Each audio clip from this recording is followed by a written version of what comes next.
Well, hello everyone and welcome to the Garden Railway. Now, it's been an awful long time since we've been out here, isn't it? But if I go up to the sky, look at that. Lovely, lovely blue sky here in Wales. Not supposed to last very long apparently, but oh well. So yes, we're out here in the Garden Railway to give you a tour. And here we are at the pond area and the bridge. Now, the last time we were here, trains were actually running on this. Now, the reason why they're not, we've had to take the track up in this area. We just having derailment problems, especially in this area as the trains come around here, due to it not being level, so we need to sort that out. We've actually, my dad fitted a new pump, so there's plenty of water now coming down that waterfall. The track bed is all in place, which I'll show you. You can just see it going around there. We'll have a full tour and run some trains at the end. Rather exciting, isn't it? So then, just move positions. You have got the bridge and the track bed all the way down there. If we come to this area, the track bed has been completely finished and secured all the way around there. You can see just there where there's a little bit of track going on. Our table and chairs here, which we've been using quite a bit recently, this is now fully secured in place. It's all screwed together so it really doesn't move. Now, I know a lot of you thinking using wood in this country is probably not the best idea. Yeah, you'd be right. But this wood has been out here for about 4 or 5 years already, and it hasn't swollen, it hasn't gone out of shape at all.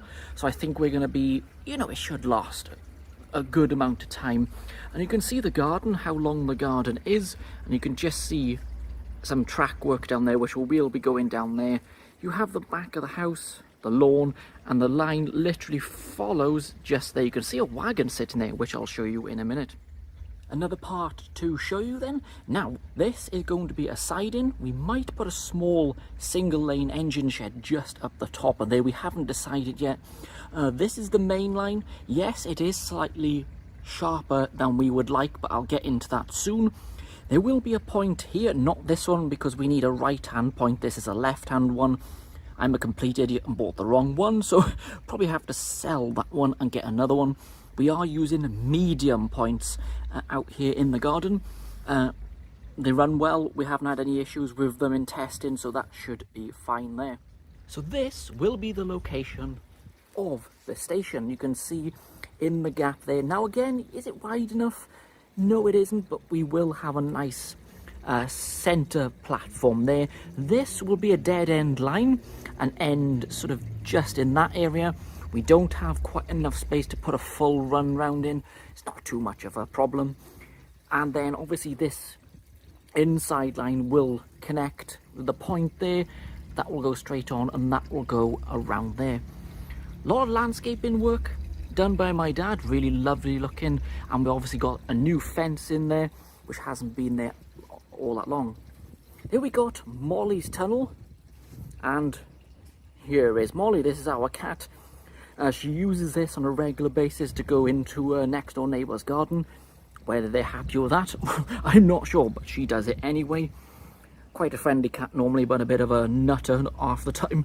So this is where the point will be. There'll be another right-hand medium in this area here, which bring the track into the platform just there. And you can see the track. This is actually all in operation and running. You got the footpath back to the house. More landscaping's been done here. You can see that's just recently been started. So looking really nice, isn't it? And you got the curve down the bottom end there. Now, you did hear me mention about sharpness of curves. So, oh, here's the cat again. But here, we're using set track curves by Pico. Now, would I recommend you use them? No, not really. We have had a few issues with them because the train link couplings that come on our passenger coaches are just not long enough and they keep derailing, which is a bit of a pain, but we're going to get new 3 links to solve that issue. Even in the garden, we are restricted by space. But overall, it's running pretty well, which you'll see towards the end of the video.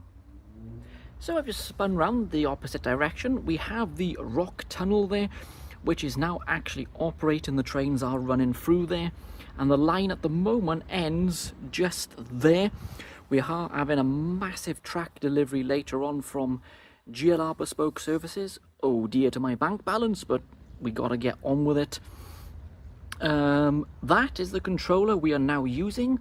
That is a Gauge Master Series 10. Brilliant out here in the sun. Sorry about the shadows there, I don't know if you saw that, but it is very sunny.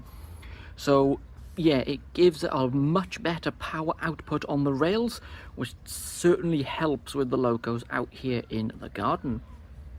I did mention about a wagon earlier, and here it is. This is the new O-Gauge Dapple GWR VE Day wagon. Literally just come on to market. Really like it. And you can see the graphic there on the side. I think Dapple have done a really nice job of that. Paid about £48 for this wagon, which, well, to be honest, for an O-Gauge wagon of this quality, you can't really go wrong, can you? And you can see there, that is the power input for the line at the moment. That's probably just a temporary thing, really, but we will get something a little bit better sorted at some point. There we go. Now we've had a proper good look around the whole of the garden rail. We can just see it behind me and the fence. We do have lighting, by the way. It looks really nice at night. And yes, I am hoping to run this in the night at some point, because the coaches already have lights in fitted, so that's quite nice. So progress is going quite well at the moment. It's been a long time in the making, as you know. Building a garden railway takes a lot more work than a double O-Gauge one. Indoors like Jubilee Road, there's a lot more leveling you need to do to eliminate derailments and all that kind of stuff, and it does cost a fair bit more than double O-Gauge. The locos are fairly good value for money, but the track we got coming in is a full box of the Flexi track, bullhead track we're using, by the way, and a box of curves. That's coming to about 175 quid just on two boxes of track. An awful lot of money. But once it's up and running full loop, it's going to be so lovely, isn't it? It really is. So please, you know, let me know your thoughts on this project. Are you enjoying it? I hope to do more regular updates. We will run some trains in a minute, but we do have the first full running session, which will be coming later on this year. Hopefully very soon, actually, to see the different locos I got. If you want me to do a video then on what rolling stock and locomotives I have, I can do that, do a full video on that for you. But that's pretty much all I can say. It's running, O-Gauge in the train with sun, trains, and a cup of tea might go well, wouldn't it? So yeah, really happy. So I'm going to leave you now with a Dapple B4 and a few wagons trundling back and forth on this section, which is in operation. And I'll be back here on YouTube on the channel very soon with loads more railway content for you. Bye everyone.